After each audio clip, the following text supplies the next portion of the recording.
నమస్తే అన్న, అందరికీ నమస్కారం. కువైట్లోని సెంట్రల్ జైలులో ఖైదీల మధ్య పెద్ద గొడవ జరిగింది. దీంతో చాలా మందికి గాయాలయ్యాయి. కొందరి పరిస్థితి విషమంగా ఉందని చెప్పేసి సోషల్ మీడియాలో వార్తలు వస్తూ ఉన్నాయన్నమాట. సెంట్రల్ జైలు లోపల ఖైదీలు ఎవరైతే ఉన్నారో ప్రవాసులు, వాళ్ళు గొడవ జరిగినట్లు రెండు వర్గాలుగా విడిపోయి ఒకరి మీద మరొకరు దాడి చేసుకున్నారని చెప్పేసి వార్తలు వస్తూ ఉన్నాయి. ఈ నేపథ్యంలో మినిస్ట్రీ ఆఫ్ ఇంటీరియర్ కీలక ప్రకటన చేసింది.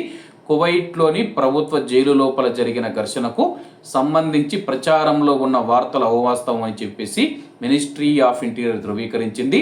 విరామ సమయంలో మాటల యుద్ధం కారణంగా ఇద్దరు ఖైదీల మధ్య జరిగిన చిన్నపాటి ఘర్షణ మాత్రమేనని చెప్పేసి ఆ సంఘటన స్పష్టం చేసిందనమాట.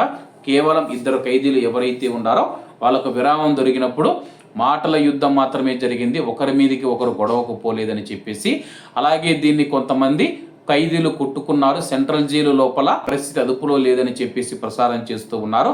అటువంటి వాటిలో ఎటువంటి నిజం లేదని చెప్పేసి భద్రతా సిబ్బంది వెంటనే ఆ యొక్క గొడవను చక్కదిద్ది నిర్ధారిత విధానాలకు అనుగుణంగా అదుపులోకి తీసుకువచ్చారని, ఇరు పక్షాలపైన అవసరమైన చట్టపరమైన చర్యలు తీసుకున్నాము, జైలు లోపల పరిస్థితి స్థిరంగా ఉంది, అదుపులో ఉందని పునరుద్ఘాటిస్తూ వదంతులు వ్యాప్తి చేయొద్దని, అధికారిక వర్గాల నుంచి మాత్రమే సమాచారం పొందాలని చెప్పేసి కువైట్లోని కువైటీ పౌరులకు మరియు ప్రవాసులకు పిలుపునిచ్చింది.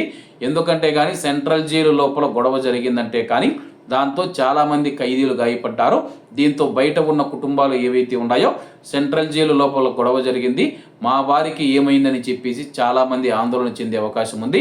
దయచేసి ఇటువంటి వార్తలను సోషల్ మీడియాలో వ్యాప్తి చేయవద్దు.